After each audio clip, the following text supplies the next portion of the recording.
বিসমিল্লাহির রহমানির রহিম। আলহামদুলিল্লাহ ওয়াসসালাতু ওয়াসসালামু আলা রাসূলিল্লাহ। দিন শুরু হোক আল্লাহর নামে। আমরা আল্লাহ রাব্বুল আলামিনের ইবাদতের নিমিত্তেই সকাল সন্ধ্যা আমরা উপনীত হই। তো আমাদের সকাল এবং আমাদের বিকাল, সন্ধ্যারাত্রি সবকিছুই যেন আল্লাহ রাব্বুল আলামিনের নিমিত্তেই হয়, এই প্রত্যাশা থাকে প্রতিজন মুসলমানের। প্রত্যেক মুসলমানের এই প্রত্যাশা থাকে এবং এই প্রত্যাশাটাই হওয়া উচিত যে আমার সকাল হবে আল্লাহর নামে, বিকেল হবে আল্লাহর নামে, সন্ধ্যারাত্রি সব আল্লাহর নামেই হবে। একজন মুসলমানের প্রতিটি কাজ, প্রতিটি কথা, প্রতিটি মুহূর্ত, প্রতিটি পদক্ষেপ আল্লাহর নিমিত্তেই হতে হবে, হওয়া উচিত। আমরা যা করব সব যেন একমাত্র আল্লাহ রাব্বুল আলামিনের নিমিত্তেই হয়। আল্লাহ তাআলা এটা আমাদেরকে শিক্ষা দিয়েছেন। কুল ইন্না সালাতি, কুল ইন্না সালাতি ওয়া নুসুকি ওয়া মাহইয়ায়া ওয়া মামাতি লিল্লাহি রাব্বিল আলামিন। ইন্না সালাতি, নিশ্চয়ই আমার সালাত, ইন্না নিশ্চয়তা দিয়ে বলছি, নিশ্চয়ই আমার সালাত, ওয়া নুসুকি আমার কুরবানি, আমার ত্যাগ, আমার তিতিক্ষা, আমার চেষ্টা, আমার প্রচেষ্টা, আমার প্রতিটি পদক্ষেপ, ওয়া মাহইয়ায়া আমার জীবন, জীবন ধারণ, জীবনে যা করব এবং করছি, ওয়া মামাতি আমার মৃত্যু, যখন আমার মৃত্যু হবে, মৃত্যুর আগে যত প্রস্তুতি আছে, মৃত্যুর পরে যা কিছু আছে, সবকিছু লিল্লাহি রাব্বিল আলামিন, একমাত্র আল্লাহর নিমিত্তে, যিনি রব্বুল আলামিন। তো আমাদেরকে প্রত্যেক কাজের পূর্বে যে বিষয়টি নিশ্চয়তা করার দরকার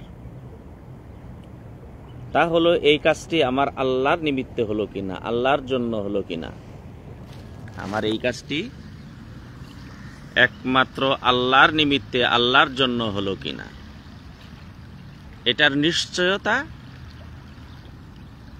আমাকে করতে হবে। এটার নিশ্চয়তা আমাকে করতে হবে যে এই কাজটি আমি একমাত্র আল্লাহর জন্যই করলাম কি না, আল্লাহর জন্যই হলো কি না, এটার নিশ্চয়তা আমাকে করতে হবে।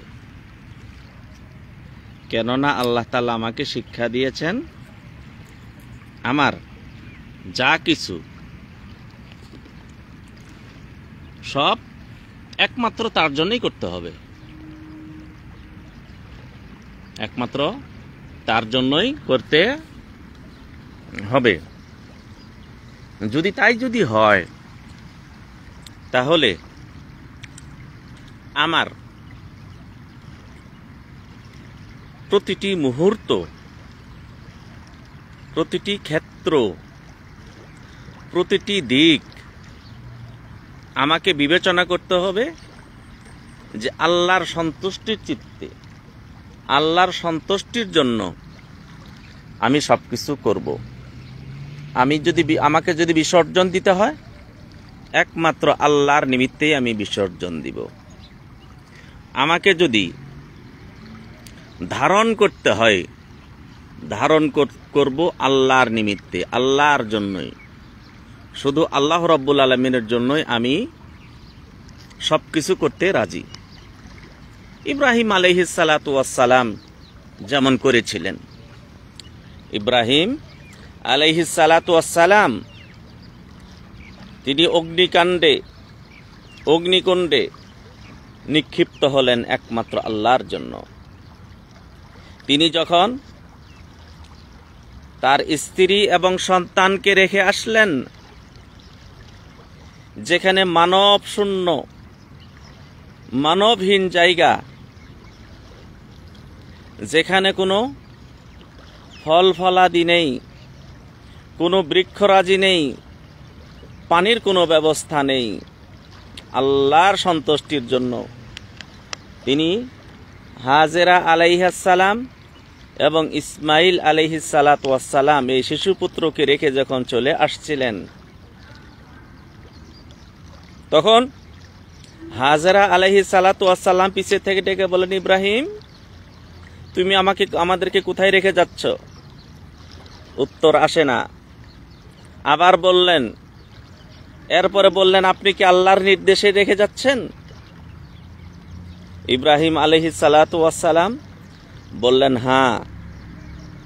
হাজরা আলাইহিস সালাতু ওয়াস সালাম এই কথা শুনে বললেন, আপনি যখন আল্লাহর নির্দেশে, আল্লাহর ইশারাতে, আল্লাহর সন্তুষ্টির জন্য এখানে রেখে যাচ্ছেন, তিনি আমাদের অপমানিত করবেন না, তিনি আমাদেরকে ছেড়ে দিবেন না, তিনি আমাদেরকে তার হেফাজতে রাখবেন। তাই তো হয়েছিল। নাই কোনো মানব, যেটুকু খাদ্য এবং পানীয় রেখে এসেছিলেন শেষ। আল্লাহ রাব্বুল আলামিন তাকে এমন ভাবে কবুল করলেন যে কিয়ামত পর্যন্ত তার কাজ মুসলমানরা রুকন হিসেবে, হজের রুকন হিসেবে, হজের ফরজ হিসেবে তারা পালন করবে, পালিত হয়ে থাকবে।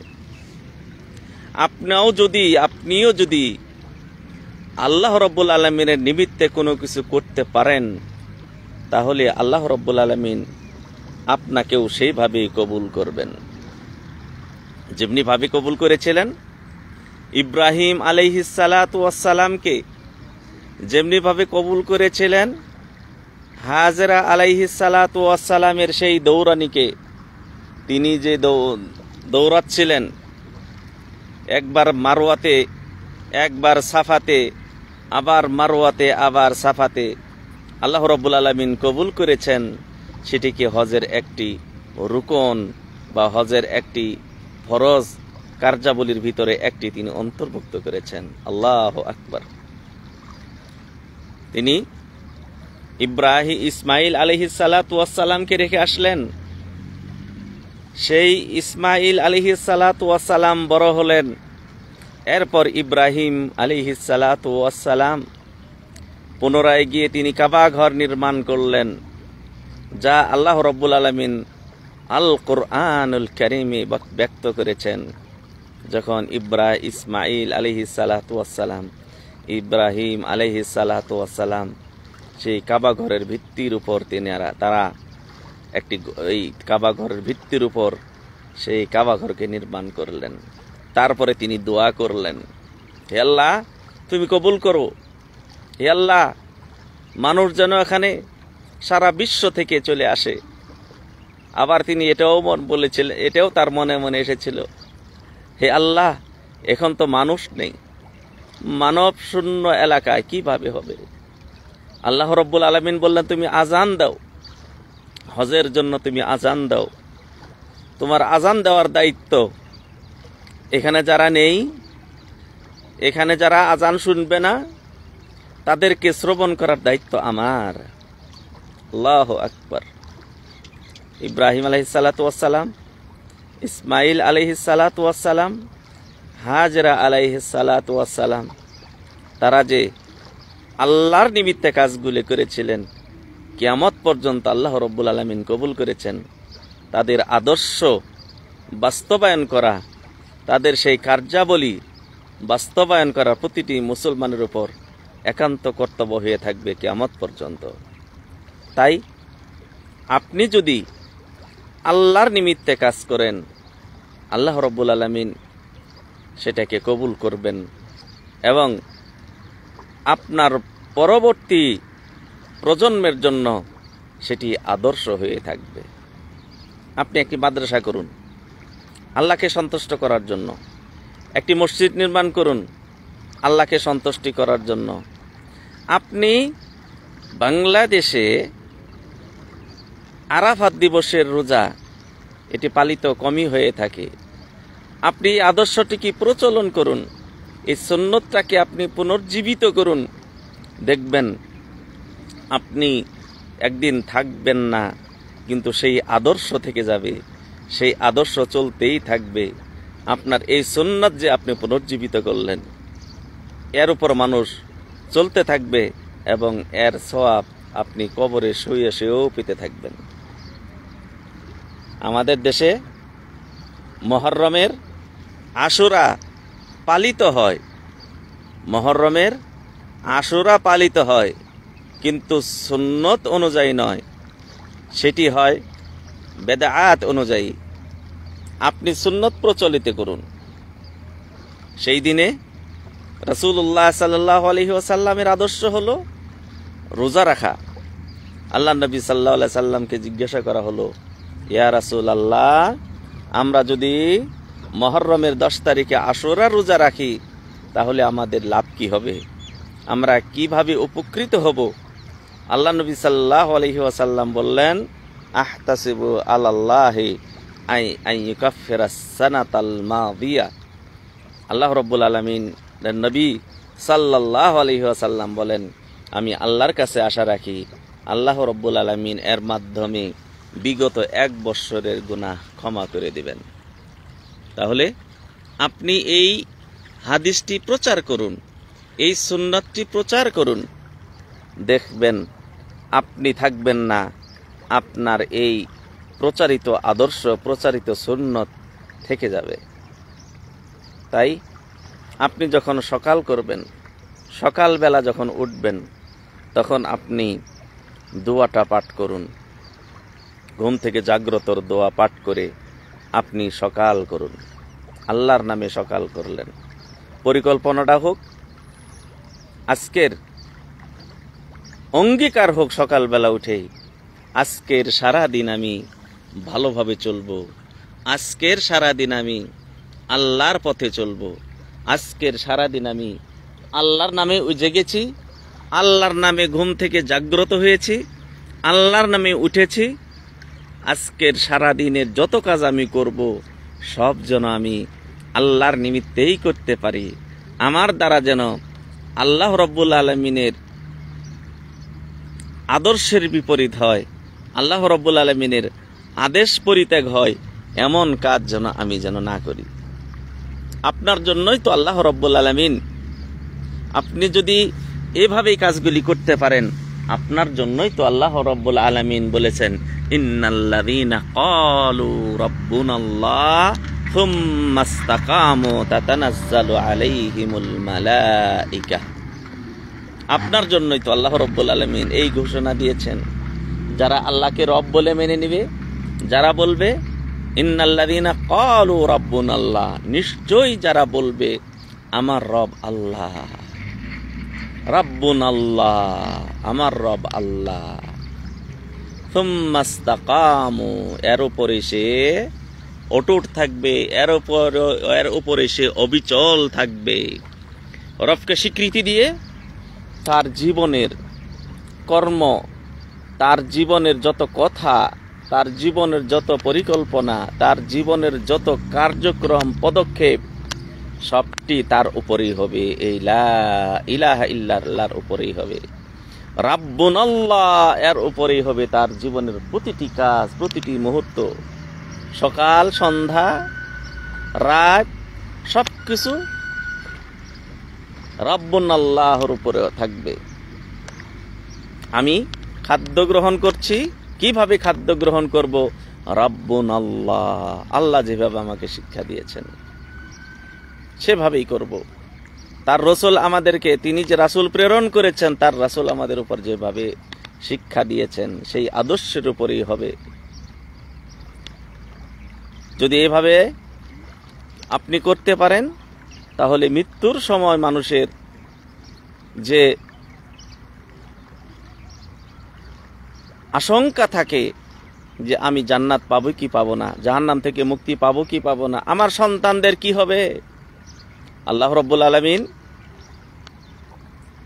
বলেন যে তাদের জন্য ফেরেশতা প্রেরণ করে জান্নাতের সুসংবাদ, জাহান্নামের ভয় থেকে মুক্তির যে পয়গাম, মুক্তির যে বার্তা, এবং তার সন্তানদের যে আল্লাহ রাব্বুল আলামিন তাদেরকে রক্ষা করবেন, এই বার্তাও ফেরেশতারা নিয়ে আসেন। তখন সে তার মৃত্যু হয়, তার মৃত্যুটা হয় সুখের মৃত্যু, তার মৃত্যুটা হয় আনন্দের মৃত্যু। আর মৃত্যুর পর যখন আপনাকে কবরে যখন প্রশ্ন করা হবে মান রাব্বুকা, তখন আপনার উত্তর কি হবে? এই আয়াত আপনার জন্য প্রযোজ্য। ইন্নাল্লাযীনা ক্বালু রাব্বুনাল্লাহ, যারা বলেছে নিশ্চয়ই আমার রব আল্লাহ, তাহলে সুম্মাস্তাকামু, এবং তার উপর সে অবিচল ছিল। এর অর্থই হলো কবরে আপনাকে যখন প্রশ্ন করা হবে মান রাব্বুকা, তখন আপনার সার্বিক জীবনটা ছিল আল্লাহ রাব্বুল আলামিনের নিমিত্তেই। তখন আপনার থেকে বেরিয়ে আসবে রাব্বি আল্লাহ, রাব্বি আল্লাহ। তাই আল্লাহ আমাদেরকে প্রতিটি ক্ষেত্রে সকাল যখন করব, সকালটা যেন আল্লাহর নিমিত্তে হয়, আল্লাহর নামেই যেন হয়, আল্লাহর নামে আমি শুরু করব। সর্বপ্রথম আজান হলো হাইয়া আলাস সালাহ, সালাতের দিকে আসো, সালাতের দিকে এসো, সালাতে আসো, ফজর সালাতে, ফজরের সালাত আদায় করতে এসো। আপনার প্রশ্ন উঠতে পারে, সালাত যদি আদায় করি তাহলে আমার লাভ কি হবে, আমি কিভাবে উপকৃত হব, এই সালাত আদায় করে কি হবে আমার? এরপরে আল্লাহর পক্ষ থেকে মুয়াজ্জিন বলছে হাইয়া আলাল ফালাহ, পরিত্রাণের দিকে আসো। যদি সালাত আদায় করো পরিত্রাণ পাবে, যদি সালাত আদায় করো তুমি পরিত্রাণ পাবে, সালাত আদায় করবে পরিত্রাণ পাবে, সাফল্য পাবে, দুনিয়া এবং আখিরাতে তোমার সাফল্যময় জীবন হবে যদি তুমি সালাত আদায় করো। তাহলে ফজরের সালাত দিয়ে আমি শুরু করলাম আজকের সকাল। আল্লাহ নবী সাল্লাল্লাহু আলাইহি সাল্লাম বলছেন, যে ব্যক্তি মান সাল্লাল ফাজরা মাআল জামাআ, যে ব্যক্তি ফজরের সালাত জামাতের সাথে আদায় করলো, সে যেন আল্লাহর জিম্মাতে থেকে গেল। আপনি আল্লাহর জিম্মায়, আপনি আল্লাহর জিম্মাদারিতে থেকে গেলেন। আল্লাহ তাআলা আপনার জিম্মা নিলেন, দুনিয়া এবং আখিরাতের জিম্মা নিয়েছেন আল্লাহ রাব্বুল আলামিন আপনার। যার জিম্মা আল্লাহ হবে তার কি কোনো ভয় আছে? যার জিম্মাদার স্বয়ং আল্লাহ, তার কোনো ভয় নেই, তার কোনো চিন্তা নেই। আপনি কি আশঙ্কামুক্ত জীবন গড়তে চান? আশঙ্কামুক্ত পরিবার গড়তে চান? আশঙ্কামুক্ত আপনার সমাজ গড়তে চান? আশঙ্কামুক্ত আপনার শরীর গঠন করতে চান? আশঙ্কামুক্ত মন মানসিকতা আপনি করতে চান? আল্লাহর নবী সাল্লাল্লাহু আলাইহি ওয়াসাল্লাম আপনার জন্যই তিনি বলেছেন, মান সাল্লাল ফাজরা মাআল জামাআ ফাহুয়া ফি যিম্মাতিল্লাহ, যে ব্যক্তি ফজরের সালাত জামাতের সাথে আদায় করলো, সে আল্লাহর জিম্মাদারিতে থেকে গেল। আল্লাহ রাব্বুল আলামিন আপনার জিম্মাদার হয়েছেন। তাই আসুন আমরা সকাল থেকেই অঙ্গীকারাবদ্ধ হই, সারাদিন আমি যেন আল্লাহর পথে চলতে পারি, সারাদিন আমি যেন রাসূলের আদর্শ অনুযায়ী আমার জীবন পরিচালনা করতে পারি। আপনার জন্যই আল্লাহর নবী সাল্লাল্লাহু আলাইহি ওয়াসাল্লাম এক সাহাবা যখন প্রশ্ন করেছিলেন, ইয়া রাসূলুল্লাহ, আপনি আমাকে এমন কিছু শিক্ষা দিন সংক্ষিপ্তভাবে, আর কাউকে যেন কখনো যেন প্রশ্ন না করতে হয় আমি কিভাবে আমার জীবন আমি গড়ব। আল্লাহ নবী সাল্লাল্লাহু আলাইহি ওয়াসাল্লাম বললেন, কুল লা ইলাহা ইল্লাল্লাহ সুম্মা ইসতাকিম। তুমি বলো লা ইলাহা ইল্লাল্লাহ, এটা পাঠ করবে এবং এর উপরে তুমি জীবন গড়বে, এর উপরে তুমি অবিচল থাকবে, এর উপরে তুমি অটুট থাকবে, তাহলে তোমার জীবন সার্থকময়, তোমার জীবন হবে সাফল্যময়, তোমার জীবন হবে সাফল্যময়, তোমার জীবন হবে সাফল্যময়। তাই আসুন আমরা সকাল করি আল্লাহ রাব্বুল আলামিনের নিমিত্তে, সকাল করি আল্লাহ রাব্বুল আলামিনের নাম নিয়ে শুরু করব। এর অর্থ এটি, আমি আজ সারা দিন যা করব সব যেন আল্লাহ রাব্বুল আলামিনের সন্তুষ্টির জন্য করতে পারি, আল্লাহ রাব্বুল আলামিনের দেওয়া পথে, আল্লাহ রাব্বুল আলামিনের দেওয়া বিধান অনুযায়ী এবং রাসূলুল্লাহ সাল্লাল্লাহু আলাইহি ওয়াসাল্লামের পদ্ধতি অনুযায়ী আমি যেন আমার জীবনের প্রতিটি কাজ, প্রতিটি মুহূর্ত আমি যেন পরিচালনা করতে পারি, এই অঙ্গীকার আমার হওয়ার দরকার। আমি কি আজ সকালবেলা ফজরের যখন আজান হয়েছে, আমি কি ফজরের সালাতে উঠেছিলাম? আমার সন্তানদেরকে উঠিয়েছি? সেটাও তো আমার দায়িত্ব। নাকি শুধু বলবেন যে আমি তো সালাত আদায় করে এসেছি? না, আপনি সালাত আদায় করেছেন, আপনার পরিবারের সবাই আদায় করল কি না, এবং আপনি সালাত আদায় করলেন, সালাত আদায় করার পরে আপনার জীবনের যত কাজ আসবে, যত মুহূর্ত আসবে, যত মুআমালা আসবে, যত লেনদেন আসবে, যত কিছু আসবে, সব কি আপনি আল্লাহর দেওয়া বিধান অনুযায়ী যদি করে থাকেন, এর অর্থই হলো কি, তাহলে আপনার জন্যই প্রযোজ্য হবে ইন্নাল্লাযীনা ক্বালু রাব্বুনাল্লাহ সুম্মা ইসতাকামু তাতানাজ্জালু আলাইহিমুল মালাইকা। আপনার জন্যই প্রযোজ্য, আপনার জন্যই প্রযোজ্য। কবরে শায়িত হওয়ার পর ফেরেশতারা যখন প্রশ্ন শেষ করবে, তারপর ফেরেশতারা আপনাকে আরো একটি প্রশ্নকে তুমি কোথায় থেকে জেনেছো, আপনি উত্তর দিবে আমি কোরআন থেকে জেনেছি, রাসূলের সুন্নাত থেকে জেনেছি। তারপরে পাই ইউনাদি মুনাদি মিনাস সামা, উপর থেকে, আকাশ থেকে আহ্বান করা হবে, আকাশ থেকে আহ্বান করা হবে, তাকে আর প্রশ্ন করো না, তাকে আর কষ্ট দিও না, তার জন্য জান্নাতের পোশাক পরিধান করিয়ে দাও, জান্নাতের সুবাস যেন যায়, জন্য জান্নাত থেকে দরজা খুলে দাও, কবর পর্যন্ত প্রসারিত করে দাও। আপনার জন্যই সেই আহ্বান হবে, আপনার জন্যই সেই আহ্বান হবে, আপনার জন্য। তাই আসুন আমরা সকাল থেকে আমরা আমাদের অঙ্গীকার আবদ্ধ হই, যাতে করে সারা দিন আমি যেন আল্লাহর পথে চলতে পারি। সকালে উঠিয়ে আমি মনে মনে বলি, সারা দিন যেন আমি আল্লাহর পথে চলি। সকালে উঠিয়া আমি মনে মনে বলি, সারা দিন আমি যেন আল্লাহর পথে চলি, আল্লাহর নামে চলি। এই অঙ্গীকার হোক আমাদের প্রতিদিনের জন্য। তাই আসুন আমরা আল্লাহ রাব্বুল আলামিনের পথে, আল্লাহ রাব্বুল আলামিনের নামেই আমরা যেন আমাদের জীবনের সবকিছু যেন করতে পারি। আল্লাহ রাব্বুল আলামিন আপনাদের আমাদের সবাইকে তৌফিক দান করুন। আসসালামু আলাইকুম ওয়া রাহমাতুল্লাহি ওয়া বারাকাতুহু।